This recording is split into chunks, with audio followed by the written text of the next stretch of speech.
Bonjour Pierrot, je te remercie Bonjour. d'avoir accepté mon invitation. Alors, pour te présenter, tu es une personnalité dans le monde du survivalisme. Tu as écrit plusieurs livres comme Survivre à l'effondrement, Rue Barbare ou NRPC. Ces livres sont traduits dans plusieurs langues et sont reconnus pour leur qualité. Moi, ce qui m'a intéressé chez toi, c'est que tu n'es pas un illuminé de la théorie de l'effondrement. On voit tous les jours que ça ne va pas, on part dans la mauvaise direction. Et toi, ce que tu fais, c'est que tu pousses au réveil, tu pousses les gens à se prendre en main, à se prendre en main. Ce qui est intéressant, c'est que tu nous invites à ne plus dépendre de l'État, à partir à être autonome. Pour ma part, moi, grâce à toi, je me suis remis à lire, remis à faire du potager, continuer à apprendre diverses compétences, ce qui fait qu'aujourd'hui, dans le monde qu'on a, avoir plusieurs compétences, ça te permet de ne pas te retrouver sur le carreau si une de tes activités vient à s'arrêter. Moi, j'ai bien aimé ton analyse sur le monde du travail, sur le fait que c'est quelque chose de fini et que ça peut pas croître jusqu'à la fin. Et ça, j'ai vraiment constaté à Tahiti, parce que si tu veux, à Tahiti, on n'a pas un manque d'industrie. Tout ce qui est professionnel, embauche, tu as une loi sur la préférence territoriale. Quand tu veux embaucher un extérieur, il faut que tu doives prouver qu'il n'y ait pas de locaux qui aient les compétences. Et c'est là que tu te rends compte qu'ici, on protège vraiment les gens. C'est pas comme en métropole, c'est open, quoi. Et ça fait un choc quand tu arrives, concrètement. Mais après, c'est pas grave parce que ça te permet de t'adapter et ça te permet de te bouger les fesses.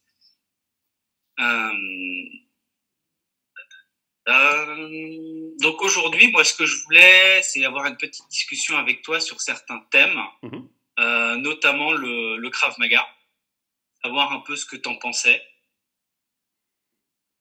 Si très bien, très bien. Bah, tout d'abord, merci, merci de l'invitation et salutations à tous nos amis de Polynésie et Tahiti en particulier. J'ai jamais eu la chance d'y aller. Il y a très longtemps, j'ai fait un tour par Hawaï et Fidji, mais je n'ai pas eu la chance d'aller chez vous dans ce territoire qui a l'air magnifique, qui est un peu une destination de rêve, un peu pour les couples qui se marient, pour aller en voyage de noces, et dont beaucoup rêvent de s'expatrier en pensant que ça va être le paradis. Je ne sais pas si c'est le paradis. En tout cas, il y a le soleil, la mer, il y a sûrement des ressources, mais il va falloir se bouger, car le jour où ça s'arrête et que le shipping qui vient d'Asie, des États-Unis ou de la métropole n'est plus là, va falloir être autonome en énergie, surtout en nourriture, en eau. Donc ça se travaille tout ça. Et ça se travaille au niveau de l'individu et ça se travaille également au niveau évidemment de la communauté locale, l'organisation étatique locale, hein, au niveau local. Alors, Krav Maga. Alors, en fait, je suis obligé de parler un petit peu d'arts martiaux en général. Alors, tout d'abord, pour dire que je ne suis pas un expert, je ne suis qu'un tout petit pratiquant depuis. Bon, j'ai toujours été sportif, mais les arts martiaux et moi, ça fait à peu près 12 ans que j'ai commencé, donc très tard. Puisque jeune, je faisais de la natation au niveau compétition, et puis j'ai fait du sport comme ça, comme tout un chacun. J'ai fait de l'athlétisme, mais après, étant adulte, avec le travail, j'avais moins de temps. Donc je faisais essentiellement du VTT, j'ai continué à nager. Mais les arts martiaux, j'ai commencé très tard. Et en fait, j'ai commencé il y a donc 12-13 ans avec du système russe, donc qui est assez proche sur certains points, je crois, avec le Krav Maga, qui est très dans l'efficacité. Je dirais que 50% du travail, en fait, est sur la respiration. Ce qui est assez étonnant, c'est que sur des séances d'entraînement de 2 ou 3 heures en général par semaine, enfin, là où j'allais, il y avait des séances de 2 ou 3 heures. Et 1 heure et demie était basée sur la respiration, donc des exercices pour apprendre à se calmer, pour apprendre à savoir maîtriser son battement cardiaque. Et le reste de l'entraînement, c'était se fracasser, avec des exercices physiques pour s'échauffer, bien sûr, puis ensuite pas mal d'exercices de mise en situation, puisqu'il n'y a pas vraiment une technique. Mais par exemple, voilà, on est au sol, il y a deux personnes qui veulent vous maintenir au sol. L'objectif de l'exercice, c'est de se redresser. Donc, donc là, il n'y a pas de technique. C'est pas comme au judo ou au karaté, on doit faire face à quelqu'un. Et là, on est dans une situation, voilà, au sol. Deux personnes veulent vous maintenir au sol, et votre défi, c'est de vous lever. C'est un exercice tout simple, mais c'est pas facile. Donc c'est extrêmement épuisant au niveau du cardio, évidemment. Et puis on apprend très vite des gestes qui fonctionnent et des gestes qui ne fonctionnent pas. On apprend très vite de quelle manière on peut se relever en fonction de sa morphologie. Par exemple, quelqu'un qui est plutôt grand et puissant comme moi, bah, il a tendance à se mettre sur le ventre, de se mettre à quatre pattes, et deux personnes, elles ne me remettent pas par terre. Et une fois que je suis à quatre pattes, je mets une jambe, je relève une jambe, et ensuite je me lève. Et deux personnes ne m'arrêtent pas. C'est parce que je fais 1m85 pour 120 kg et que je suis très puissant musculairement. Et donc ma force, c'est la stabilité, ma force, c'est la puissance. En revanche, je suis moins flexible, je suis moins agile. Et par exemple, hein. Et donc une personne qui serait d'un plus petit gabarit, d'un petit poids, elle aurait tendance à se faufiler comme une petite, comme une anguille, et c'est de fuir et de se relever, ouais, alors que les autres ne sont plus capables de se mettre leur poids dessus. Voilà, donc c'est un exemple. Alors chacun trouve son moyen, chacun trouve sa voie, et la respiration, les exercices de respiration nous permettent justement de faire tout cela avec une certaine conscience et non pas purement dans le réflexe. Parce qu'on a baissé, on est capable par la respiration de garder notre battement par minute, notre battement cardiaque assez bas, et donc de se relever. Ensuite, les frappes, les défenses face au couteau, c'est souvent des exercices qu'on fait dans ce domaine-là. Très vite, c'est toujours très très simple et très basique, parce que apprendre des techniques très complexes qu'on va oublier de toute façon sous adrénaline et sous combat, dans une situation d'agression par exemple, de toute façon vont être oubliés. Donc on va au plus vite. Et j'ai beaucoup flashé, j'ai beaucoup aimé cette activité, ce sport.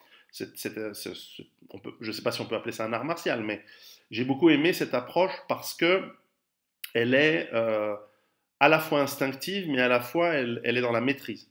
Alors bien sûr, il y a de la frappe, bien sûr, il y a des trucs, et souvent quand je regarde des clips vidéo sur Internet, on voit des gens faire des trucs assez exceptionnels. Bah, je me dis, ça ne représente pas vraiment la réalité de quand on fait, puisque c'est très cardio, c'est très bourrin. Quand on frappe fort. Et puis, il y a les notions, et je vais arriver au Krav Maga, qui sont tout à fait intéressantes, de dire l'art martial de type karaté, judo, jiu-jitsu, MMA, tout ce qu'on veut, c'est excellent pour le physique, c'est excellent pour apprendre à se battre, c'est excellent pour pratiquer aussi une certaine noblesse d'affrontement, même rituel, face à quelqu'un, où avec certaines techniques et dans certaines règles, on arrive à vaincre, soit en mettant quelqu'un par terre, soit en l'immobilisant, soit pour d'autres sports dont je parlerai tout à l'heure, qui sont dans le chaos, quoi, ou dans la frappe.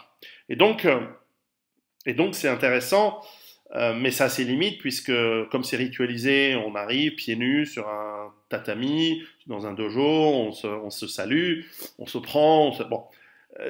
Oui, c'est excellent, et j'encourage surtout les jeunes à démarrer par ça s'ils peuvent. Mais en revanche, en cas de coup dur dans la rue, etc., si ça apporte, bien sûr, de la souplesse, de la force physique, de la maîtrise, quand il y a trois gugus qui vous prennent par derrière, dont un qui essaie de vous larder de coups de couteau, bah, c'est sûr que le nagariwashi ou le mouvement circulaire ou tout ce qu'on veut, et en plus on voit des gens qui se disent mais pourquoi ils m'ont pas salué, je comprends pas. Non, il faut aller à du efficace et du bourrin. Et c'est vrai que ensuite j'ai hésité, hein, parce que j'ai voulu changer après avoir fait presque 8 ou 9 ans de systéma. J'ai souhaité changer. Et j'ai évalué, parce que évidemment ici à Genève, et puis je connais pas mal d'instructeurs de Krav Maga, j'ai regardé le Krav Maga. J'ai fait quelques cours aussi de self-défense. J'ai fait 1 an et demi de self-défense qui est très proche en fait de ce que faisaient les profs de Krav Maga. Ici à Genève, on a 2 ou 3 profs dont 2 Israéliens qui habitent ici et qui viennent directement de la source. On ne va pas aller sur l'historique de l'activité. Non, on n'est pas là pour vendre les écoles. C'est ça. Mais en tout cas, ce que j'ai trouvé très intéressant dans l'approche de Krav Maga, c'est que c'est aussi basique. C'est-à-dire qu'on a une agression, on a un problème, on essaie de le traiter vite, efficacement, et sans commencer à réfléchir trop à des techniques, des écoles, voilà. Et quand on parle d'efficacité dans une agression, l'idée de la victoire n'est pas de terrasser son adversaire. L'idée de la victoire, c'est d'être sain et sauf. Donc ça inclut 99% des cas où on est confronté à une agression, la fuite. Et donc de dégager de l'espace et donc du temps pour pouvoir fuir. La réalité, bien sûr, en amont, et ça, on doit y travailler de toute façon avant, c'est aussi de se dire comment est-ce qu'on peut éviter d'être dans un endroit où on va être agressé et comment est-ce qu'on peut éviter l'escalade de violence lorsqu'il y a une confrontation et ensuite éventuellement amener je ne sais pas comment on dit en français, une déescalade de l'agresseur éventuel, parce que parfois l'agresseur n'a pas forcément envie d'agresser, il est dans une posture, il est dans une défense de territoire, il est dans une défense de prestige, et donc on peut très bien montrer, non pas forcément une soumission, mais en tout cas une non-agression qui va l'apaiser et qui va faire en sorte qu'il est satisfait dans ce qu'il recherche. Ensuite, il y a le prédateur qui veut votre ressource, qui dit je veux de l'argent, votre voiture, votre portefeuille, votre quelque chose.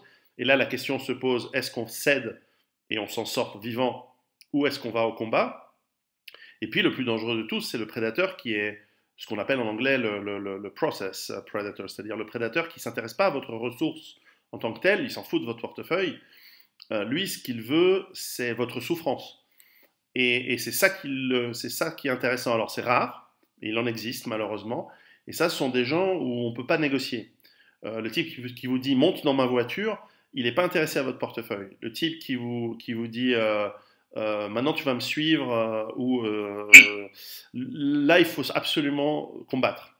Et on voit que lorsque l'on combat dans ces cas-là, par exemple le violeur n'est pas intéressé en réalité par un orgasme sexuel lors du viol. Le violeur est intéressé par la soumission de sa victime et le sentiment de puissance qu'il en retire, qui peut ou pas, mais pas toujours, être lié à un acte sexuel en réalité. Le violeur, il veut la souffrance de la victime, tout comme le tueur sadique. Lui, ce qu'il veut, c'est la souffrance de sa victime, c'est pas du tout lui piquer sa voiture ou sa maison ou quoi que ce soit. Et donc là, on doit combattre. Et donc, comme on ne peut pas toujours savoir à qui on a affaire, qu'on peut être pris par surprise et que on ne peut pas toujours être habile à déescalader une menace et puis bien sûr éviter d'être au mauvais endroit au mauvais moment, parfois ça arrive, eh bien il est d'une absolue nécessité selon moi de savoir combattre. Et combattre avec son corps, d'abord avec son esprit, puis ensuite avec son corps, ce sont les bases. Et ce sont des bases sans lesquelles, je crois, même des combats avec des outils plus appropriés que seraient pour ceux qui ont un port d'armes ou pour ceux qui portent une arme même sans avoir de port d'arme, parce qu'il y en a de plus en plus, eh bien, c'est très bien d'avoir un pistolet sur soi, mais il faut être dans l'esprit d'une logique et d'une santé physique et d'une capacité de mouvement qui va vous permettre d'avoir de la distance. Si 3 types vous plaquent à terre, par surprise, avoir un pistolet dans votre poche, dans votre pantalon, vous êtes plaqué à terre. Donc comment est-ce que vous... Voilà, donc tout ce processus est intéressant. Et donc dans cette approche-là, le Krav Maga, j'avais trouvé intéressant. J'en ai pas fait beaucoup, j'ai fait quelques heures. J'ai fait donc 2 ans de self-défense. Et puis ensuite, je suis passé à la boxe thaï parce que j'avais envie de frapper, quoi. J'avais envie de passer à un truc où si je ne dois pas fuir, le système bien sûr m'a appris quelques frappes, mais et des coups de pied aussi, frappes de main et de pied. Mais là, je voulais aller et j'ai fait 2 ans et demi là avec le confinement, ça c'est un petit peu, j'ai un petit peu arrêté, mais je fais ça chez moi sur un un punching ball, un grand, donc Ouais. j'arrive quand même à m'entraîner. Mais j'ai pas de sparring partner en ce moment depuis une année. Mais en revanche, c'est vrai que taper fort et taper comme une brute, si nécessaire, surtout pour quelqu'un de ma carrure, c'est sûr que là, ça donne Oui. un pouvoir calmant. Après, c'est toujours la chose, c'est que le prédateur, quand il rentre dans un bus ou dans une rame de métro, dans une ruelle sombre, c'est vrai qu'entre une mémé ou un type en costard cravate qui pèse 50 kilos et moi, bah en fait, il me choisit jamais comme victime. Mais c'est normal, Bien sûr, si je dis pas de bêtises, c'est ce qui est décrit dans le livre de Rory Miller face c'est à la ça, violence. c'est ça. Ce que veut l'agresseur, c'est la facilité. Bien sûr, c'est logique. Voilà. Et le moindre risque. Et donc, c'est sûr que moi, ça m'est arrivé de passer dans des quartiers où on voit bien que les gens vous observent et vous jaugent. Mm. Bah, généralement, une fois qu'ils vous ont jaugé de la tête aux pieds, ils vous font un sourire. Enfin, moi, ils me font un sourire parce que ils se disent bon, bah, toi, on va pas t'emmerder. Et puis moi, je donne pas de signaux de présence dans le quartier pour les emmerder non plus. Donc voilà. Mais pas tout le monde est comme ça. Pas tout le monde a fait 8 ans de systéma, 2 ans de boxe taille, etc.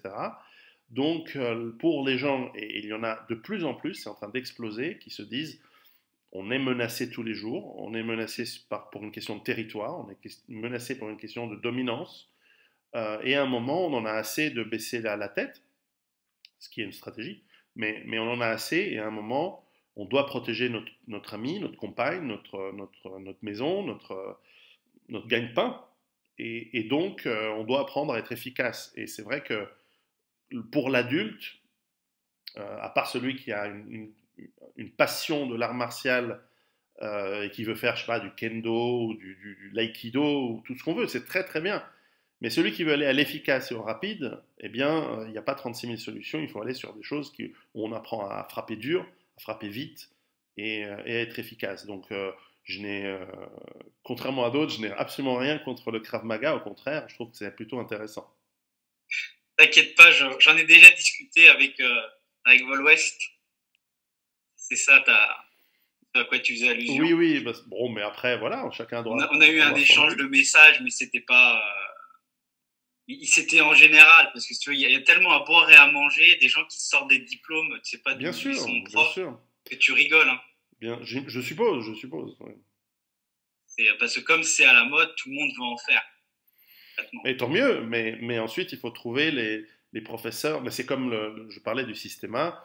On voit des trucs sur Internet, surtout quand on commence quand on est plus chez les Ribalco enfin les mecs qui ont fait ça depuis toujours. Quand on commence à avoir des écoles aux États-Unis où tu vois des types faire des pirouettes par terre avec un pistolet dans la main, faire une pirouette et tout, on se dit mais c'est qui ces abrutis? C'est n'importe quoi. Oui, Donc malheureusement, bah, là où il y a de l'humain, il y a de l'improvisation, des conneries, il y a des gens voilà, on a tous été confrontés, on le fait peut-être tous parfois dans certains domaines où on s'improvise dans des choses qu'on ne maîtrise pas vraiment. Et le problème, c'est qu'évidemment, quand on apprend aux gens à se défendre, c'est pour ça que je fais rarement d'ailleurs, j'en fais jamais des vidéos sur la défense personnelle, parce que je ne me sens pas être suffisamment un maître, je suis qu'un élève, je ne me sens pas suffisamment capable pour en parler comme pourrait en parler un vieux sage qui a fait le oui. Vietnam ou qui a été dans les commandos marines ou les SAS. Ce n'est pas mon cas. Et donc, je me garde bien d'entrer dans ce domaine. J'ai des avis. Et tout comme là, maintenant, j'ai bien dit dans le préambule que je ne suis pas un expert et que je donne simplement un avis et mon expérience personnelle, mais clairement, au-delà d'encourager les gens qui nous écoutent à en faire absolument parce que ça forme le mental. Et puis surtout, j'ai oublié de le dire, parce que dans le système, les trois quarts des affrontements ont fini par s'en prendre une, c'est que tout sport, tout comme la boxe anglaise ou la boxe thaï ou la boxe française par exemple, tout sport où on finit blessé, mais en espérant légèrement blessé évidemment, où on finit par se prendre des coups de poing, des coups de pied parfois, et notamment dans la tronche, dans la tête, ce sont des excellentes expériences parce que ça nous apprend à ne pas être sous choc lorsque ça arrive. Ça nous apprend à finalement donner une forme d'habitude. C'est vrai que celui qui vous donne une claque ou une... Et on a des exercices comme ça de frappe où bah, on doit rester immobile et notre partenaire d'exercice bah, nous frappe à différents endroits du corps. On apprend par exemple même à être frappé au sol, comment réagir. Alors, dans ces exercices-là, on enlève les chaussures quand même parce qu'on veut éviter des lésions importantes. Mais c'est vrai que réagir à des coups dans le ventre, réagir à des gens qui vous marchent dessus, par exemple. Moi, c'est un exercice que j'adore, c'est de marcher ou de me faire marcher dessus au systéma. Et en fait, on se rend compte que c'est pas grave. En fait, notre corps est largement capable de résister à des pressions un type de 100 kg, même 150 kg, il peut me marcher dessus. Ça me fait rien. Et donc, quand on sait, on a appris que, ah ouais, mais c'est pas grave, on n'est plus dans la peur et on n'est plus dans le mon Dieu, il va me marcher dessus, je vais être écrabouillé. Non, non, il marche dessus et je vais commencer à réagir d'une manière efficace. De la même manière que le couteau. Alors, le couteau, c'est toujours terrifiant, à juste titre, mais c'est vrai qu'on apprend lorsqu'on commence à se prendre des coups de couteau avec la pointe électrique ou même sans pointe, des couteaux en plastique dur. Eh bien, on sent quand même, on apprend très vite à ne pas vouloir. Ou alors ça, c'est une particularité russe, les coups de fouet kazakhs. On s'en prend un en général, et ensuite votre système neurologique, votre corps, il réagit 2 fois plus vite pour ne plus jamais s'en prendre. Et c'est assez rigolo de voir la vitesse de réaction entre le premier coup et le deuxième coup. On n'a pas envie de se prendre. Et donc, tous ces coups qu'on apprend à recevoir nous habituent à ne pas être sous choc le jour où voilà, un type vient et vous fait comme il y a souvent malheureusement cette mode, je crois qu'ils appellent ça le happy slapping dans le monde anglais, où quelqu'un arrive un peu par derrière et boum, vous fait un crochet. Souvent pas très fort parce qu'ils savent pas faire, mais enfin n'empêche que vous prenez un crochet sur la nuque ou sur la figure, Ouais, ça secoue. ça peut vous choquer et vous êtes par terre et vous comprenez pas ce qui arrive, etc.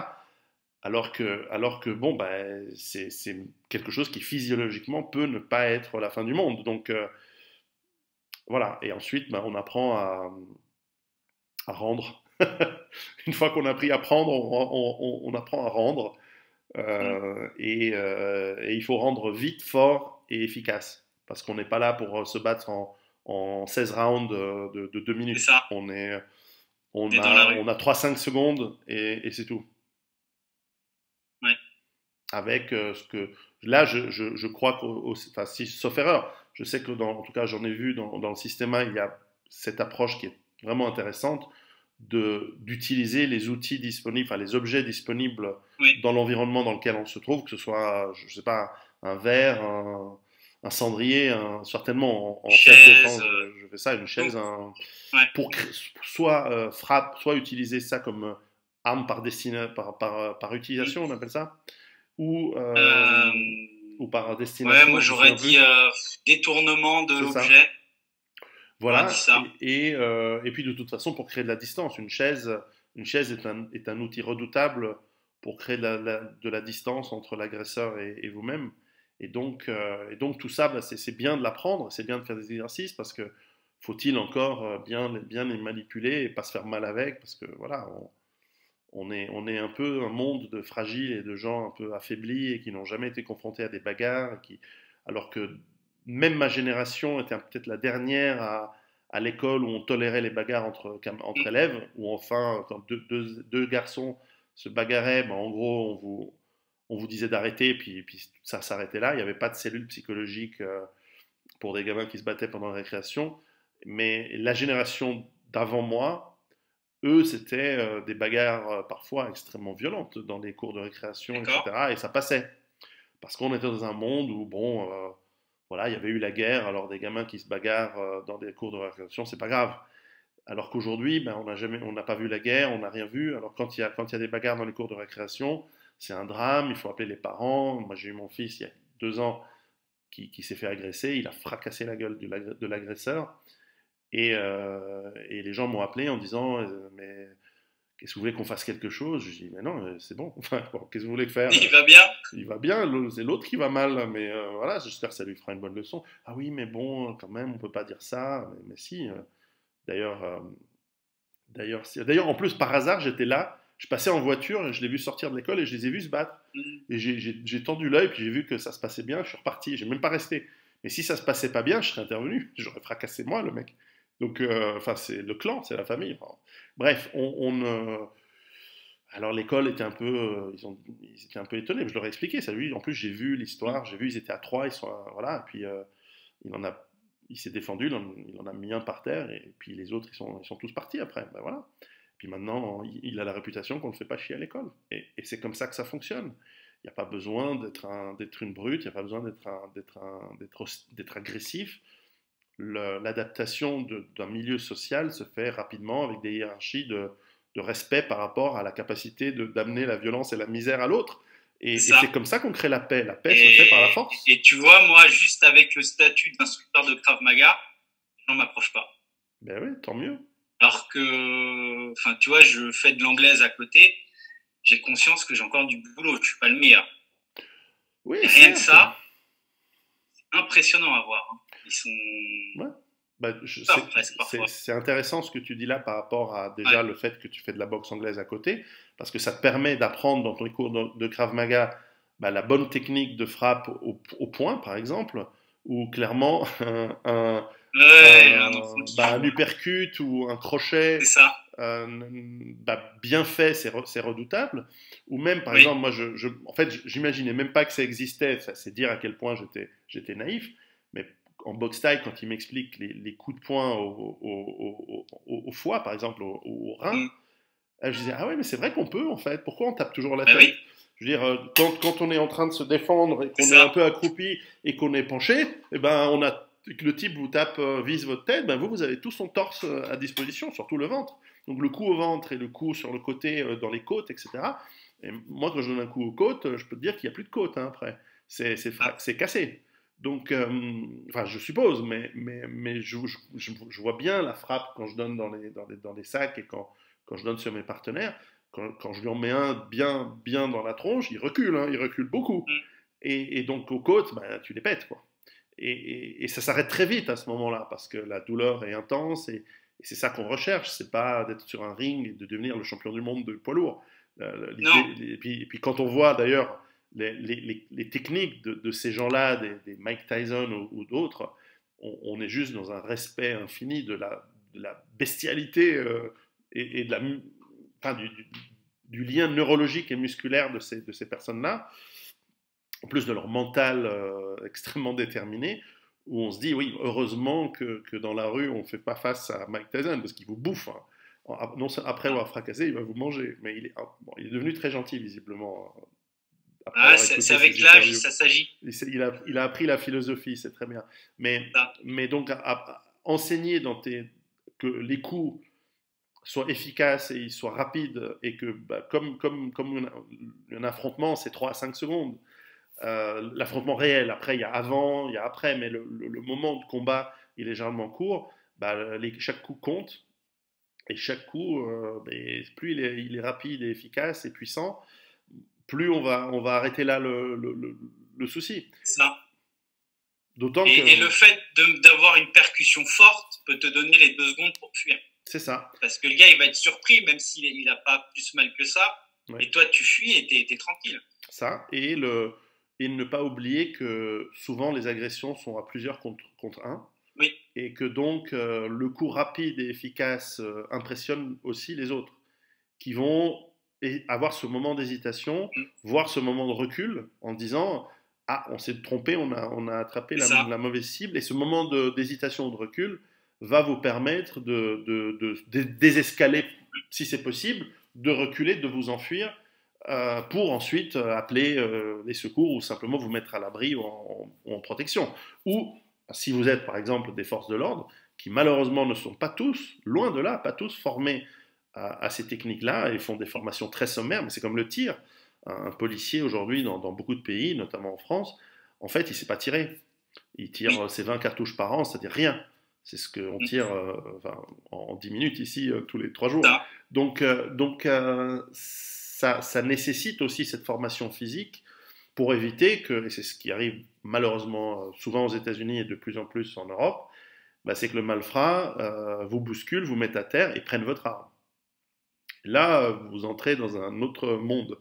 Et voilà, donc il y a toutes sortes, donc il y a l'aspect environnement, il y a l'aspect psychologique, il y a l'aspect de communication verbale, et puis ce court moment où il faut être efficace et violent, il faut bien l'apprendre. Et c'est pour ça que des cours dans ce sens-là, et je crois que le Krav Maga, dans ce sens-là, doit être quelque chose d'efficace. Je sais que je me fais critiquer à chaque fois que je le dis, mais pourtant c'est vrai. Les Israéliens ne sont pas des gens qui sont dans la fioriture et la littérature. Ce sont des gens qui Oui. sont efficaces et quand ils ont développé finalement en partant des cours de la défense, self-défense militaire des Américains de la Deuxième Guerre mondiale, qui avaient leurs limites, hein, mais bon, ils ont développé quelque chose de très, très, très efficace.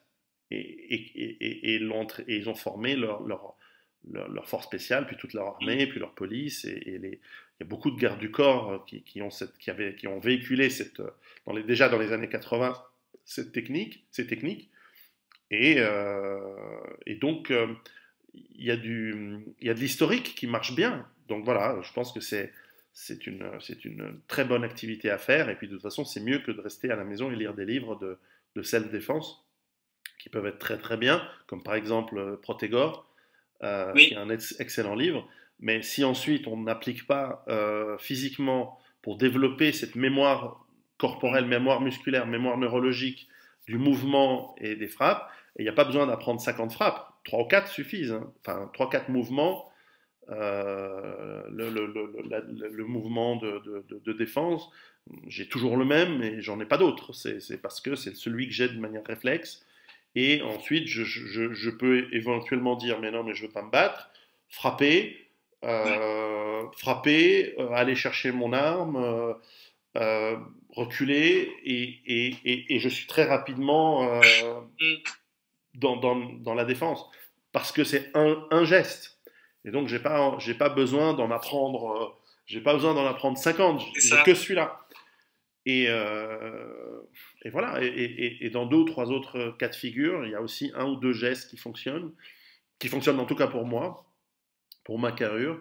Et puis voilà, auquel j'ai ajouté, en faisant de la boxe taille, deux ou trois, je dirais trois coups de pied, Mm.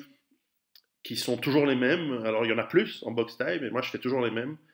Et ça suffira. Parce que c'est les trois que je sais faire, et je sais les faire bien, et puis c'est tout. Voilà. Ouais, mais ça, c'est peut-être parce que c'est aussi les mouvements que tu répètes le plus, et du coup, c'est ce qui vient naturellement. C'est ça. Parce que Voilà. quand tu l'as fait 3000 fois, quand tu as fait 3000 fois et qu'à chaque entraînement, tu le fais 50 fois, 100 fois, où tu pousses ton sac avec ton pied, Mm. après tu te rends compte que tu le pousses de mieux en mieux, de plus en plus haut, toi tu es de plus en plus stable dans ta manière de pousser, tu sais que ma jambe, elle est bien plus longue que le bras de l'autre abruti avec son couteau, Mm. donc voilà, si je suis acculé, je suis face à un type avec un couteau, j'aurais plutôt tendance à le pousser avec un pied, plutôt que d'aller au corps à corps. C'est peut-être plus logique, hein. Voilà, parce que je sais que j'ai une longue jambe. Et encore, c'est pas une si longue jambe que ça. Enfin, je fais pas 1m90, je fais 1m85. Mais j'ai appris à faire ça, et après, c'est un réflexe. Et dans cette condition particulière, il y aura que ça qui me vient à l'esprit. Et à moins que il y a un bâton par terre, à moins que j'ai une arme, à moins que. Après, il y a tellement de situations C'est possibles ça. que ça devient de l'adaptation. Mais l'idée, c'est ça, c'est que si on est acculé Ouais. contre un mur face à un type qui a un couteau, ben moi, je ne vais pas aller avec les mains. Par exemple, j'ai appris à taper avec les pieds à distance, et potentiellement, je me fais découper le mollet. Mais bon, C'est moins grave. c'est moins grave que les mains, que- les avant-bras ou le haut du corps. Donc voilà, et Mm. après, ça devient un réflexe, effectivement, par la répétition. Mm. Et, et puis, ben, en plus, ensuite, il y a tout un autre élément, mais qui est un autre sujet, qui est celui d'expliquer au juge qui a accès aux vidéosurveillances, qui ont vu toute la scène, de lui expliquer, mais regardez, j'ai levé les mains, c'est un signe de paix, Essayer de j'ai désamorcer. essayé de désamorcer, et quand il m'a agressé, je ne l'ai pas frappé pour lui faire mal, je lui ai donné un coup de pied pour le garder à distance, monsieur le juge. Après, il est mort, j'y peux rien. Ouais. Mais vous voyez bien que c'est lui qui a agressé. J'ai des témoins, et quand je levais la main, j'ai pas dit je vais te crever, sale petit enculé. j'ai levé les mains en disant je ne veux pas me battre. Et les témoins, on l'a entendu. Ouais. Donc, là, on est alors ça, c'est autre chose. Dans l'aspect tactique. C'est l'aspect tactico-juridique ouais. qu'il ne faut pas négliger dans le monde d'aujourd'hui, parce qu'il y a un après-combat qui est souvent là, parce que justement, caméra de surveillance, témoins, Oui. voilà, on n'est pas forcément dans le monde de l'arrière-cour sombre, dans le non, et tu vois, j'ai l'impression qu'aujourd'hui, que ce soit les juges ou les gens en général n'aiment pas quand on se défend, pardon. Pour eux, c'est pas normal. À un moment donné, tu vas pas te laisser planter. Ben non, bien sûr. Non, mais après, le juge et tout ça, c'est un moindre mal par rapport à une hospitalisation lourde, par rapport à une mort, ou par rapport à une destruction de votre intégrité corporelle diverse et variée, surtout pour les femmes qui la subissent. Donc, mais il y a tout un élément de gestion du post-combat et du dénouement policier-judiciaire qu'il faut prendre en compte et qui aujourd'hui existe. Il y a des livres, par exemple, j'encourage les gens à lire, s'ils lisent l'anglais, les ouvrages d'un Américain qui s'appelle Massad Ayoub. J'ai fait une interview, tout d'un coup le nom m'échappe. C'est un Américain d'origine syrienne, enfin de vieille famille américaine quand même, et qui est un excellent formateur au tir, mais surtout aux conséquences du combat, qui ont des conséquences légales et qui en réalité, à part des petites particularités qui changent d'un pays à l'autre, d'un État à l'autre, en réalité sont très simples. C'est-à-dire que la légitime défense, elle est assez simple à démontrer ou pas, mais elle est basée sur des critères très très simples. Et ensuite, il faut faire en sorte d'expliquer que nos gestes rentrent dans les critères de cette légitime défense. Et c'est tout à fait faux de dire que, par exemple, j'entends souvent des gens qui disent oui, de toute façon, en France notamment, on ne peut pas se défendre. Non, on peut se défendre puisque c'est prévu par la loi.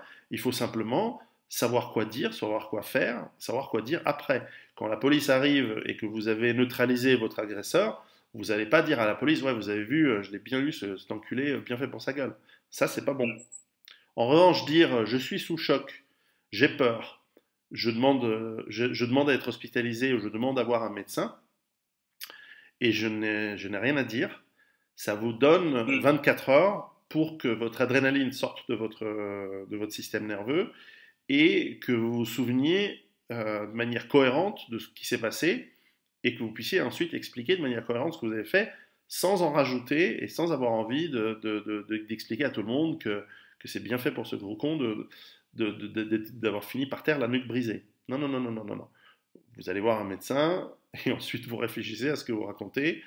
Et souvent, ce sera la police qui viendra vous dire ce qui s'est passé. Parce qu'ils disent, ah, on a vu la caméra de surveillance, voilà ce qui s'est passé, mais pourquoi vous avez fait ci, pourquoi vous avez fait ça, et à ce moment-là, il faut savoir dire, j'ai eu peur pour ma vie, j'ai senti l'agresseur déterminé à me faire beaucoup de mal, j'ai vu dans ses yeux la volonté de meurtre, j'ai eu peur, j'ai été terrifié, je me suis battu, je me souviens pas très bien de ce que j'ai fait parce que ça allait très vite, et je voulais pas lui faire du mal, mais je voulais me défendre.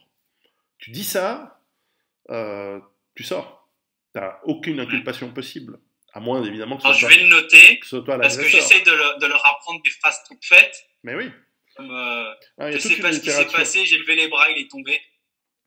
Voilà. Non, parce qu'en plus, si le juge ou le procureur... Parce qu'en fait, ensuite, il y a toute une technique, c'est qu'il y a un procureur qui est censé instruire est-ce qu'on va prendre ce Gus qui s'est défendu et l'amener devant un juge ou pas. Et ce procureur, il n'a pas de temps à perdre. Lui, il est là pour gagner des procès, pas pour faire du nombre, du chiffre. Lui, il veut... Donc, s'il voit que votre déposition... Si dans votre déposition, il y a écrit sale enculé de... je ne dirais pas le terme. Je t'ai bien eu... Là, il va se dire, ah, on va cumuler le mec agressif, racisme. Alors, à ce moment-là, ils vont aller voir ton Facebook, ils vont aller voir tes réseaux sociaux, et toutes les conneries que tu as pu mettre dessus, ils vont les utiliser contre toi. Si, en revanche, tu dis, j'ai eu peur, je suis allé... Alors, 24 heures après avoir vu un médecin, la police ne peut pas vous interroger si vous demandez un médecin. Vous êtes sous choc. Ils sont obligés. Donc, votre déposition, elle est calme. Elle dit voilà, la personne s'est approchée, elle avait les yeux méchants, injecté de sang. Il m'a, voilà, j'ai eu peur. Il m'a tapé. Regardez, moi j'ai fait que me descendre, j'ai levé les mains, il est tombé. Voilà. Le type il va se dire bon, on classe, on va même pas instruire ça, c'est fini. Donc il faut bien réfléchir au mécanisme et d'ailleurs, c'est la réalité. La plupart des cas d'autodéfense, ils ne sont pas instruits du tout, ils sont lâchés. Alors évidemment, on entend parler dans les journaux des cas les plus. On en a un récemment, par exemple, je donnerai l'exemple ici à Genève. Alors c'est pas vraiment du combat physique, mais on a un vigile privé dans une bijouterie. La bijouterie se fait agresser par deux personnes à main armée. Donc ils arrivent avec deux pistolets, ils braquent la bijouterie. Je ne sais pas s'ils ont réussi à prendre des bijoux ou quoi, mais en tout cas ça s'est pas bien passé. Ils sont partis en courant. Le vigile sort, les poursuit, sort son arme, leur tire dessus de dos, les rate en plus, et tout ça dans une foule, enfin tout ça dans une rue avec des passants. Donc là, le vigile, il va finir en prison, hein, parce que il n'y a plus de légitime défense, Oui. il y a mise en danger d'autrui. S'il a de la chance, il perce juste son droit d'être vigile, enfin, vigile armé, mais là, c'est une faute professionnelle, par exemple. Alors, je suis de tout cœur avec lui, face à deux petits enculés qui méritent la mort pour ne serait-ce qu'avoir imaginé d'utiliser de la violence pour un méfait. Mais enfin, c'est pas moi qui décide la loi. Et lui, en revanche, a mis en danger des innocents dans la rue. Donc ça ne va pas du tout. Et donc évidemment, ça va passer dans la presse. Et après, les gens ils disent, bah, voilà, il s'est défendu et il a été condamné. Oui, mais non. Là, il n'était plus dans la défense. Il était largement plus dans la légitime défense. Alors, toute comparaison n'est pas la même. Alors, évidemment, dans le combat à main nue, c'est évidemment moins risqué de toucher des innocents. Mais il y a aussi l'exemple classique de voilà, deux personnes, un homme et une femme qui se déchirent dans la rue. Est-ce que vous intervenez ou pas, en sachant qu'un scénario possible, ce sont deux amoureux qui sont en conflit et c'est arrivé, et ça arrive même à la police quand ils interviennent dans des conflits conjugaux, dans des querelles conjugales, où en fait, même si le type était en train de fracasser la tronche à la fille, si vous intervenez, peut-être que vous allez découvrir que la fille, elle commence à s'acharner contre vous pour défendre son amoureux, et que lorsque la police arrive, ils vont témoigner que c'est vous qui les avez agressés. Vous les avez dérangés dans un argument parfaitement pacifique, alors que, voilà. Et donc, il faut faire très très attention à où vous êtes, qu'est-ce que vous voulez faire. Nous sommes dans un monde où il y a encore des téléphones portables pour appeler la police. C'est pas un outil anodin, c'est un outil à utiliser et à bien réfléchir dans quoi vous vous immiscez. Est-ce que c'est votre problème que ce type déchire une fille que vous connaissez pas? Oui, non, je ne vous dis pas mais il n'y a pas de réponse absolue. Il se peut très bien que vous entriez dans un monde de problèmes pour rien. Donc faites attention. Toujours réfléchir à ce qui se passe. Essayer de comprendre son environnement. Tout à fait. Et après, ben, c'est là où viennent Alors après, même si c'est simple, je trouve que c'est même très intello. Il y a les OODA loop, les observer, orienter, décider et agir. Bon, la réalité, c'est qu'on n'a pas souvent le temps mais c'est un mécanisme qu'on doit rendre instinctif, bien sûr. Parce que personne n'a le temps de se dire, ah, il m'a donné un coup de poing. Bon, j'observe, j'oriente. Non, là, vous en avez déjà pris 5. Non, là, il faut être dans l'action. C'est ça. Tout de suite. C'est ça. Ok. Mais c'est un monde fascinant. Et encore une fois, je crois que tous les jeunes et moins jeunes, et y compris jeunes femmes et femmes âgées, qui parfois se disent ah mais non c'est pas pour moi, détrompez-vous, mettez-vous-y parce que ça vous donne une assurance, une mentalité, d'autant plus que nous sommes malheureusement dans un monde où le cinéma nous montre, notamment pour les femmes, des femmes qui combattent de manière totalement impossible où on voit une femme de 55 kilos qui donne un coup de pied circulaire à un type, et on voit le type gicler. Moi, quand je demande à ma copine qui fait 49 kilos de me donner parce que je la forme évidemment, mais pour rigoler, je lui dis, vas-y, donne-moi un coup de pied circulaire. Où je fais ça avec mes filles. L'autre jour, j'avais mes filles qui sont toutes petites, elles sont jeunes, elles ont 12 ans et 10 ans, et je lui dis, vas-y, donne-moi un coup de pied de toutes tes forces. Et après, tu dis de combien de millimètres j'ai bougé. Ils me disent aucun. Bah, je dis bah ouais. Donc tu vois, quand tu fais face à un agresseur qui fait 100 kilos, tu lui crèves les yeux et tu fuis. Tu commences pas à te battre. Tu commences pas à lui dire monsieur, laissez-moi tranquille. Tu sors ta gazeuse, tu donnes un coup de parapluie et tu fuis, tu cours le plus vite possible si nécessaire.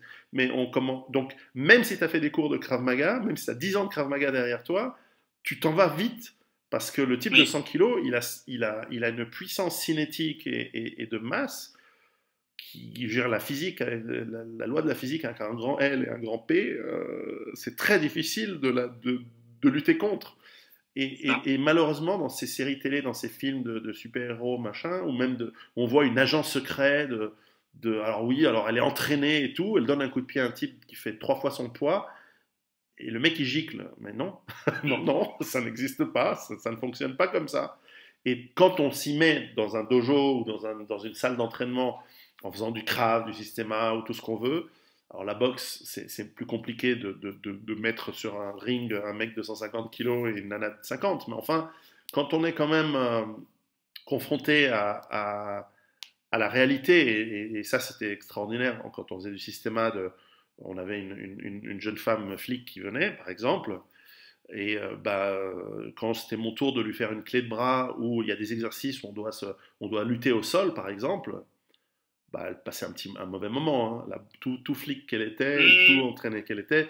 D'ailleurs, à un moment, malheureusement, si elle nous regarde, je la salue, mais à un moment, je lui ai pété un orteil sans faire exprès. Mais, mais, mais je ne vais même pas marcher dessus, c'est en la déplaçant, elle a pété son orteil. Et donc, parce que ma puissance sur une femme. Mais à un moment donné, tu as un écart de poids, tu ne peux pas lutter. C'est ça. Même moi, je levais avec mon sparring partner, il fait 110 kilos, il était, je crois, semi-pro en anglaise. On des leçons avec lui. Non, mais c'est sûr. Et à l'inverse, moi j'ai dû lutter contre des mecs bien plus grands et plus gros que moi. C'est des types qui font 1m90 pour 130 kg. Les 10 kg de différence et les 10 cm de plus, tout d'un coup tu te dis, ah, là je vais pas y aller comme un bourrin avec de la force. Là il va falloir que j'utilise un peu de ruse ou un peu de technique ou alors je vais taper dans les parties molles du bas du corps. Mais parce que là, y aller comme un fou pour le mettre par terre et de l'étrangler au sol, ça va pas être aussi facile que ça. Pas. Non, puis on voit bien, on s'agrippe au type, on se dit là il devrait tomber, mais il tombe pas. Alors on lui fait une clé, on essaie de le déstabiliser avec en lui mettant le pied derrière la jambe, de le pousser, etc. Mais il bouge pas. Alors on se dit merde, il faut donc faut s'adapter bien sûr, et c'est en faisant ces entraînements qu'on apprend. Et puis de toute façon, au bout d'un moment, je voyais très bien avec notre instructeur, qui lui était une bête physique évidemment. Quand on est au sol et que ça dure trop longtemps, tu vois que tu es en train de grappler le type en bas. Alors, contrairement au MMA où tu peux rester au sol longtemps et t'essayes ou même dans le jiu-jitsu, qui est un excellent sport, j'en ai pas fait, mais j'ai eu des partenaires de sparring comme ça qui en ont fait, etc. Et tu es au sol et tu essaies de le choper, de lui tordre le bras, de te positionner mieux par-dessus. En fait, le prof, quand tu lui dis, bon, ben là, ça fait 2 minutes que vous êtes en train de faire une sorte d'accouplement bizarre par terre, au bout d'un moment, il y en a un qui sort son couteau ou qui sort son flingue, s'il en a. Donc, il faut il faut jamais oublier l'idée, c'est que qu'est-ce que tu es en train d'essayer de faire? Tu es en train de neutraliser quelqu'un vite, ou alors tu es en train de faire du sport. Parce que si c'est faire du sport et qu'en face, tu as un type qui est. Au bout d'un moment, lui, il n'est plus là pour faire du sport. Et même l'agresseur, il peut avoir peur. Et ensuite, il devient là où il voulait juste ton portefeuille. Et si ça part en combat, après, s'il a peur, il va peut-être en vouloir à ta vie parce qu'il veut se dégager et fuir, parce que c'est lui qui a peur. Donc, il faut faire très attention à éviter. C'est pour ça que quand les gens me disent, voilà, il faut mettre l'honneur, c'est important, etc. Ah, ouais, dans un monde où, je sais pas, quand on était chevalier, parce que le chevalier avec son armure et son épée face à des paysans avec des fourches, il pouvait parler d'honneur. Mais là, on est dans la rue, dans un bar, dans une boîte de nuit. Ah, C'est plus du un contre un comme avant où voilà, ça se réglait, je veux dire honnêtement. Une fois que le mec était à terre, bah, on s'acharnait pas. non, non, et je pense qu'il y a un Non, c'est moment fini. Hein. où il faut être dans le pragmatisme et garder ces notions pour d'autres domaines qui sont des domaines voilà, moins sales. Et, et là je viens de terminer une formation avec des amis sur les soins, les premiers soins face à des traumatismes couteau et par balle. Je pense une bonne séance de diapositives de coupure de couteau calme assez vite les gens qui veulent rester pour l'honneur sur un champ de bataille urbain. Rien que du sang, hein.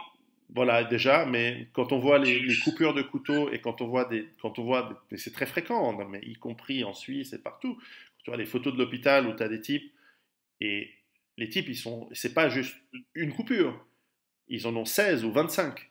Et c'est des coupures où ça saigne beaucoup, c'est monstrueux. Dégueulasse. Ah oui. Ça Et puis va à pour peu que l'os. ce soit dans le bas du ventre, peut-être que les viscères commencent à sortir. Ouais, ouais, ouais.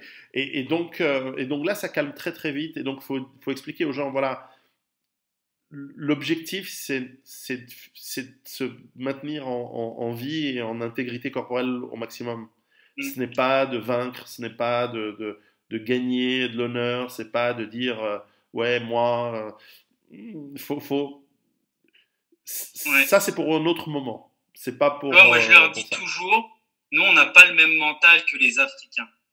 Tu vois, le mec, chez lui, tu peux y trancher le ventre, il va ramasser ses viscères dans les bras, il va faire 10 bornes sous le soleil pour aller se faire recouper chez un vétérinaire. Toi, tu vois du sang, tu tombes en PLS, quoi. C'est Parce qu'on n'est possible. plus habitué, on n'a pas une vie qui est aussi dure. Ouais. Nous c'est luxueux. Ouais. T'appelles les pompiers, ils arrivent, tu vas à l'hôpital, facile. Ouais, après, ça s'entraîne aussi. C'est vrai que. Et Mais c'est en dehors du cadre souvent de la pratique des arts martiaux. Mais c'est vrai que ça pratique aussi. Et puis, bon, Et après. j'essaye de les éduquer à Ouais, ça. ouais. Leur dire, attention, déjà tu vas avoir mal, tu vas pisser le sang, si tu jamais vu ça, bon courage. Tu vois. Moi j'ai la chance, entre guillemets, d'avoir fait 10 ans de secourisme. Voilà. On voit des À trucs. 16 ans, j'ai fait mon premier massage cardiaque. Je peux te dire que ça fait drôle. Hein. Ouais, ouais, bien sûr. Moi, je suis passé par là. J'ai des baignets dans le sang déjà une, deux Ouais. fois. Non, non, mais c'est d'ailleurs C'est formateur. Hein. être volontaire dans des ambulances ou dans le secourisme, c'est une excellente, ou dans les pompiers, être pompier volontaire ou comme ça, c'est un excellent moyen d'apprendre, d'avoir des compétences, mais aussi de voir. Oui. Là, on en discutait l'autre jour, parce que j'avais assisté il y a quelques années à un motard coupé en deux sur une on appelle ça, les trucs de sécurité sur l'autoroute. Ouais, une rambarde de sécurité. Il est tombé, il a continué, l'inertie, il s'est pris la glissière, enfin au niveau du pilier. Le pilier, il est plutôt fin. Et à 100 km/h, ça te coupe en deux. Faut pas te battre. Hein. Alors, toi, tu arrives en voiture à côté, tu t'arrêtes, parce que de toute façon, la moto est entre le chemin. Monsieur, ça. Ouais, non, ça va pas. Tu t'arrêtes. Tes gestes de premier secours. Donc, tu fais ton checklist dans ta tête. Est-ce qu'il respire? Est-ce que le battement du cœur? Est-ce que tu le mets en PLS? Non, ça sert à rien. Non. Là, séparation du corps en plusieurs parties. Voilà, mais c'est vrai que quand tu vois ça, moi, il se trouve qu'effectivement, j'ai fait aussi des stages dans des ambulances ou, comme toi, des massages cardiaques, j'en ai fait, des machins, tout ça. Tu vois des trucs un peu, puis même des choses qui sont avec moins d'hémoglobine, mais qui sont des réalités, comme par exemple la détresse sociale des gens qui appellent les secours parce qu'ils sont complètement sous drogue ou complètement pétés ou complètement dans le délire. Parce qu'il y a des fous, des gens qui sont dans du délire, et toi tu dois intervenir et tu sais pas trop par où tu en manches le truc, parce que la personne elle n'est pas forcément agressive, mais elle est juste incohérente, et toi tu fais quoi? Tu dis est-ce que c'est mon job de... Alors est-ce qu'elle est en danger pour elle, pour les autres? Non, bon. Mais c'est vrai que pour s'entraîner à ça, tu vas sur internet, tu as des sites avec tout ce qu'il faut. Hein. pour voir qu'est-ce que c'est qu'une blessure par balle, qu'est-ce que c'est qu'une blessure par couteau, qu'est-ce que c'est qu'un mec qui se fait écrabouiller par un camion, qu'est-ce que c'est qu'un type qui se prend un tracteur, qu'est-ce que c'est qu'un type qui est, voilà, dont les parties du corps ont été séparées par une procédure malencontreuse d'utilisation de machines-outils ou de véhicules à moteur. Et là, on a du respect face à la physique. C'est-à-dire qu'une voiture d'une tonne à 80 km/h, tu ne l'arrêtes pas. Une moissonneuse-batteuse qui te passe dessus, voilà, ça se passe très vite, etc. Et malheureusement, enfin, heureusement que c'est documenté, qu'il y a tout ça, tu trouves tout ça en ligne. Voilà, l'accident de voiture, un mec qui est plié en deux sous un camion, tu dis, ah oui, il y a des positions qui ne sont pas naturelles pour le corps humain. Et quand elles arrivent, quand tu as une fracture multiple du bassin avec éclatement des os, etc., qui perce les organes internes, etc., avec des hémorragies massives, bah oui, tu meurs. Alors ça, c'est autre chose que le Covid, c'est autre chose que des toussements. Mais voilà, et donc, on est quelque part, heureusement que nous ne sommes plus confrontés à ça, parce qu'aujourd'hui, ce genre d'accidents, ce sont des accidents très marginaux. Heureusement, enfin, les accidents de la route, c'est quelques milliers de morts par an dans un pays comme la France. C'est, je crois, 5000 morts. C'est souvent mais c'est pas énorme. C'est hein, pas parce énorme. que C'est des coups du ça baisse tous lapin. les ans. Oui, et puis heureusement, que les voitures sont beaucoup plus Brisé. sécurisées, etc. Moi, j'ai travaillé beaucoup avec des paraplégiques pendant une période de ma vie, à titre bénévole. Et c'est vrai que c'est toujours intéressant de voir, c'est accident de moto, accident de moto, accident de moto, ah, chute, accident de moto, tentative de suicide ratée, accident de moto, accident de moto. Bon, donc on a compris que la moto, ça comporte un risque, mais sinon, c'est rare. Donc on n'est plus habitué à ce genre de violence. On va plus pour l'instant dans les guerres, dans les tranchées où on se prend des obus et on finit à moitié empalé sur du fil barbelé. Tant mieux, tant mieux. Mais si on veut s'endurcir, si on veut faire face à des, effectivement, s'habituer à la vue du sang, etc. En thérapie, en termes thérapeutiques, ça s'appelle la thérapie de l'exposition, où petit à petit, on apprend, et c'est une thérapie qui est utilisée pour soigner d'ailleurs les phobies, qui marche très bien. Moi, par exemple, je suis phobique des serpents, pas à un niveau, puis de toute façon, je vis pas dans un environnement où il y a des serpents, mais je n'aime pas ces sales bêtes qui te piquent, qui je te mordent et qui te foutent du venin dans la gueule. Mais aujourd'hui, je suis passé du stade, à force de regarder des images de serpents et d'aller voir des serpents dans des vivariums, où le serpent, j'aurais toujours une crainte, une saine crainte, mais s'il devait me mordre, je ne serais pas en train de hurler et d'essayer de grimper sur une table. Le serpent, je vais l'arracher et le bouffer, quoi. Parce que j'ai transformé ma peur dans de la haine. Bon, c'est une manière de faire, mais c'est par l'exposition. C'est pas un truc qui s'est fait en 2 minutes. Et voilà, j'ai pas d'autres phobies, donc ça tombe bien. Mais donc les gens qui ont des phobies, pour tout ça pour revenir au fait que voilà, un art martial ou une pratique de combat où tu vas te prendre des coups, et même parfois tu vas saigner, tu vas te prendre un coup sur le nez, tu te retrouves par terre, et ben, tu vas saigner du nez, tu vas pisser du sang. Pour ceux qui n'ont jamais vu ça, ils vont trouver ça impressionnant parce qu'il peut y avoir des gros saignements. Ou ça nous est arrivé, des gens qui tombent, une petite coupure au niveau du derme occipital. Enfin, voilà, il y a énormément de capillaires étonnamment sur la tête. Une petite coupure, ça pisse le sang de manière incroyable, et alors qu'il n'y a rien du tout.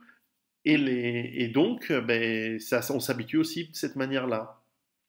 Et après, si vous êtes père de famille, vous assistez à l'accouchement de vos enfants, c'est déjà un truc qui vous apprendra des choses, et etc. Donc ne jamais perdre l'opportunité de vous confronter à la réalité.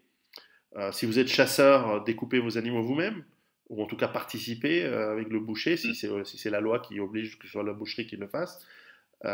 Plus vous vous exposez, il n'y a pas besoin d'avoir une approche morbide, mais plus on s'expose à la réalité, y compris à la violence, etc., plus on se maîtrise. Et d'ailleurs, et peut-être c'est peut-être l'élément de conclusion, la grande utilité de pratiquer des arts martiaux, c'est que ça vous rend très pacifique. Ça ne vous rend pas non violent, bien au contraire, ça vous permet de maîtriser votre potentiel de violence, de le découvrir et de le maîtriser, justement parce qu'ainsi vous n'allez pas l'utiliser et vous n'allez pas aller rechercher une violence que vous ne pouvez pas maîtriser face à d'autres, par exemple.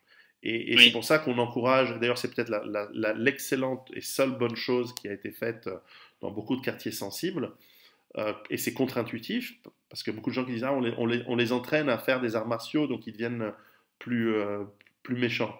J'ai jamais vu un contre-exemple. J'ai toujours vu des gens relativement apaisés et qui, par la souffrance et le travail constant sur leur corps et de devoir frapper, se faire frapper et ainsi de suite, par la discipline et la rigueur que ça nécessite, au fond, les gens, apprennent très vite cette maîtrise.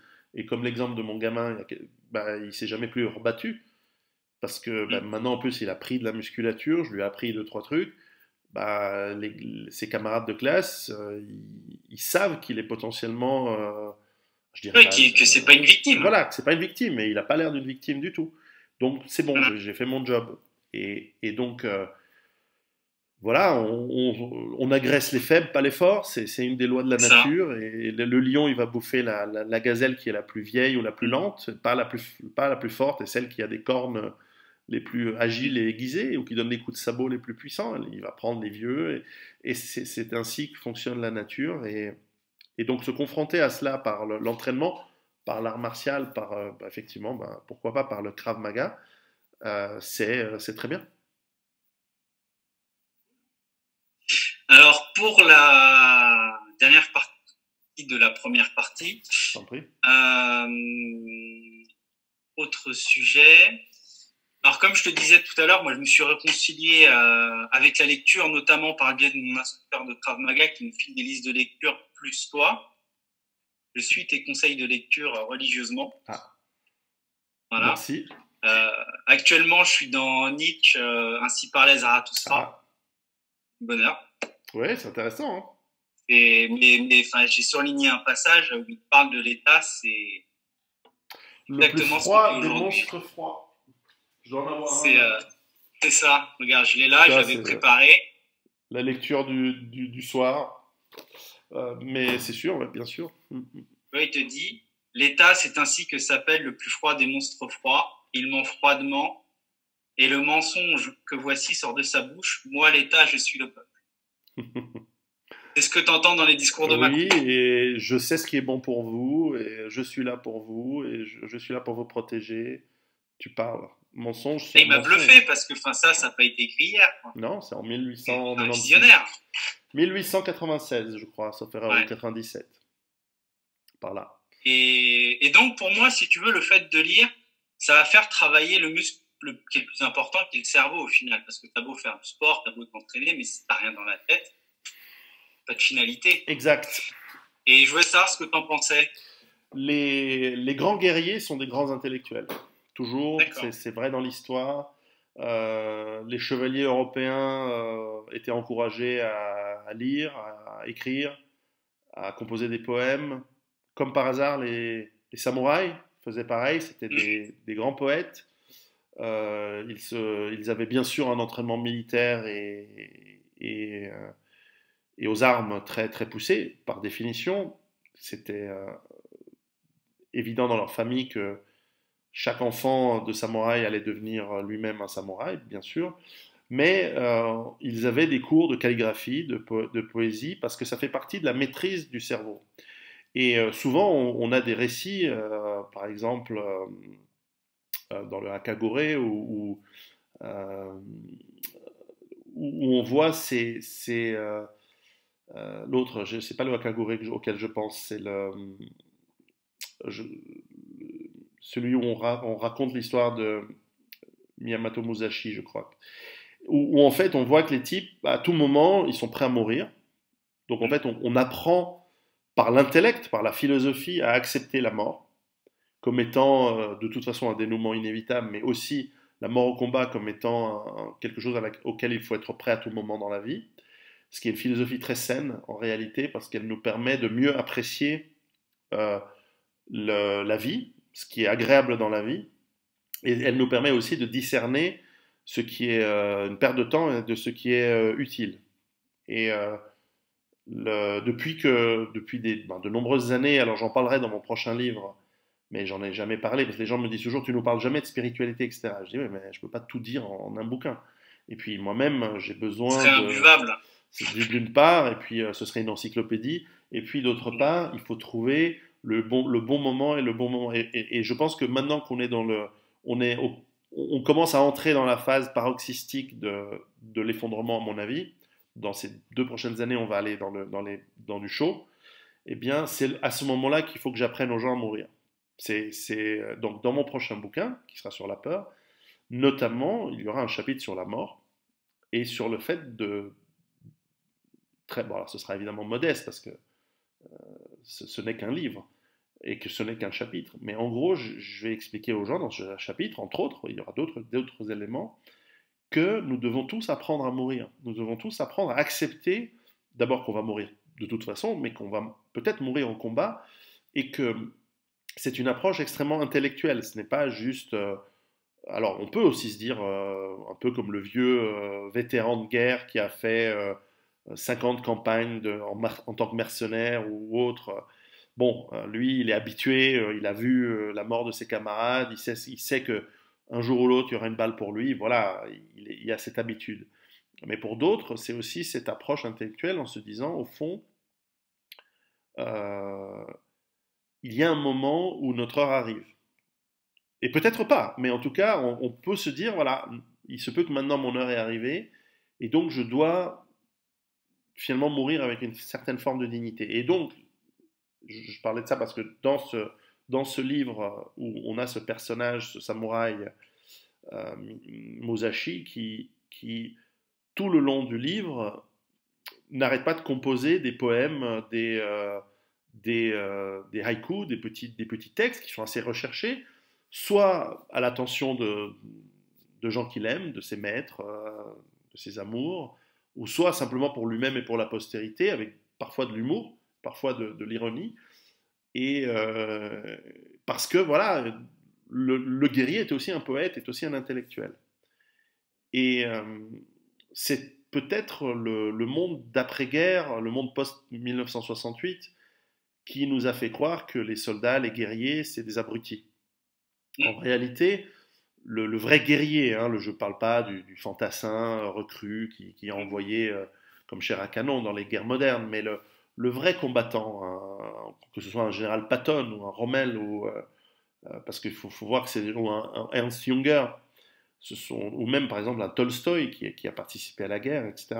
C'est des gens, ou même Platon, quand on voit les philosophes grecs, en fait, au détour de certaines lignes de ce qui est écrit de leur part ou de leurs disciples, en fait, on se rend compte que les types, ils ont fait des batailles, ils étaient avec leurs lances et leurs boucliers dans leur jeunesse. Enfin, c'est des types qui ont vu des choses. C'était pas juste des penseurs à la Sorbonne qui se trituraient la nouille pour raconter des conneries. C'était vraiment des gens qui avaient vu le monde et qui avaient vu le combat et qui avaient senti, parce que en plus à cette époque, aujourd'hui avec les armes modernes, c'est un petit peu plus distant.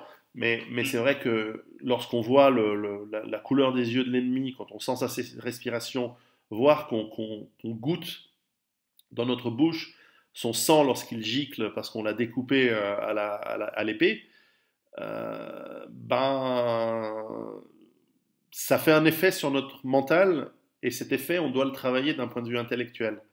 Parce que justement, on n'est pas juste un animal qui tue pour manger, on a aussi, et certainement pas des êtres humains, on a ce côté, soit on doit comprendre que c'est comme ça et c'est inévitable, et que parfois bah, cette violence, bah, ça aurait pu être lui, ça aurait pu être moi, mais on a une forme de respect pour la violence en tant que abstraction, mais aussi un respect face à l'ennemi. Et je dis souvent, l'ennemi, c'est souvent pas quelqu'un vers lequel on a de la haine, lorsque l'on réfléchit réellement. L'ennemi, il est là pour faire ce qu'il doit faire, conquérir ton territoire, te tuer, prendre ta femme et tes gosses. Enfin, c'est son job. Et c'est comme ça depuis la nuit des temps. Alors nous, on est dans une culture où on ne le fait plus. Mais ça pourrait revenir, hein, le naturel, il peut revenir très très vite. En revanche, Oh que oui. oui, ça va revenir très vite. Moi, je ne fais pas de doute sur le naturel de l'homme blanc qui va revenir et qui va terrifier le monde de nouveau pendant 3 siècles. Mais enfin, pour l'instant, on est endormi. Et je dois avouer que je suis bien dans le monde endormi parce que c'est un monde qui me plaît, c'est un monde tranquille. On a des antidouleurs, on a de l'anesthésie, on a des antibiotiques. Franchement, pendant des milliers d'années, on aura rêvé, ils n'arrivaient même pas à rêver d'un truc comme ça. On peut voyager, enfin, on a un luxe incroyable. Mais c'est pas pour ça qu'on a une haine. Alors on peut avoir une haine fabriquée pour se motiver, mais la réalité c'est qu'on n'a pas une haine fondamentale pour nos ennemis. Les traîtres, c'est autre chose. Mais d'ailleurs, c'est parce qu'on est des guerriers qu'on peut faire la paix, je crois. Je pense que l'on pourra faire la paix avec des gens qui nous estiment, et donc que l'on estime aussi. Et donc si on est des faibles, si on est des minus, mais personne va nous garder en vie lorsqu'il y aura un conflit. En revanche, si nous sommes des guerriers, avec cet aspect intellectuel, cet aspect de... Moi, je vois toujours dans cette histoire, alors est-elle vraie, est-elle une histoire mythologique, mais lorsque le roi Richard, Cœur de Lion, Philippe Auguste de France, se retrouvent en croisade ensemble et qu'ils rencontrent Saladin, qui est leur ennemi, et qui finalement ils finissent par déjeuner ensemble sous la tente, en tant qu'ennemi, mais en tant que l'ennemi qui forcément se respecte, puisque ce sont des rois, ce sont des guerriers, et à l'époque, les types, ils viennent se faire 5000 km à pied ou à cheval, même t'as beau être roi, 5000 km à cheval, t'as le cutané, hein, t'es pas sur une chaise à porteur, t'es pas dans une limousine. Donc il y a un respect humain d'homme à homme qui est là. Alors je sais pas ce qu'ils ont fait dans la tente, ils sont peut-être chacun a amené sa pute ou un truc comme ça pour filer à l'autre. Il y a sûrement des trucs comme ça à l'époque. Chacun a partagé sa religion, chacun a essayé de montrer en quoi la religion du Christ était extraordinaire, l'autre a dû expliquer en quoi la religion d'Allah était extraordinaire. Ils ont dû trouver des points communs, ils ont dû dire bon bah ça m'a fait plaisir de te connaître, demain on va se massacrer jusqu'à ce qu'il y en ait un qui gagne. Et en l'occurrence ce sont les croisés qui ont gagné à ce coup-ci, mais ils avaient du respect, donc c'est pour ça qu'ils ont pu faire la paix après. Lorsqu'on est entre fiottes, enfin, j'utilise ce terme pour dire des faibles, hein, oui. On est d'accord, oui, c'est dans ce sens-là que je l'entends, il ne peut pas y avoir de respect.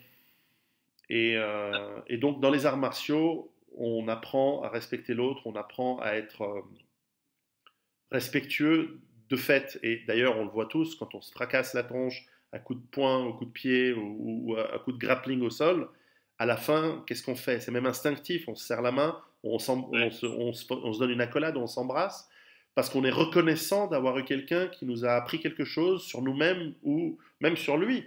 Parce qu'au fond, qu'on ait été terrassé ou qu'on ait gagné le petit sparring, si on veut, on a appris quelque chose. Moi, je ressortais à chaque fois, je dis, ah ouais, là, en fait, ah ouais, le mec, il était quand même, là, c'était bien ce qu'il a fait. Donc, j'ai appris quelque chose. Donc, on est reconnaissant, c'est instinctif. On a cette reconnaissance du combattant à l'autre. Alors, et puis très vite, il y a une camaraderie qui se forme, il y a un esprit de corps hein, entre les amis quand on. Et donc, rien que pour ça, c'est génial de pratiquer des arts martiaux. Parce que vous n'aurez pas ça sur des bancs d'université, vous n'aurez pas ça sur vos lieux de travail, ou alors il faut être métallurgiste et sortir se bourrer la gueule avec les copains, avec les collègues. Mais les métiers aujourd'hui, c'est des métiers de bureau où il n'y a plus cette camaraderie entre comptables, quoi, entre secrétaires et c'est fini hein, dans le monde voilà. Du travail. Hein. Et en plus, tout le monde se tire dans le dos et dans les pattes. Donc, donc on retrouve cet instinct de guerrier qu'on a en nous et qu'on a beaucoup oublié dans les arts martiaux et dans le combat. Et c'est un combat simulé, c'est un combat relativement sûr en plus, donc il faut en profiter. Donc j'encourage tout le monde de se lancer, de s'y mettre. Parfait. Alors je te remercie. Ça t'embête pas, on va passer à la deuxième partie. Je t'en prie. Ah, attends, je vais stopper l'enregistrement et je vais en refaire un. Formidable. Voilà, non. Avant d'acheter l'application, je vais être sûr de mon coup.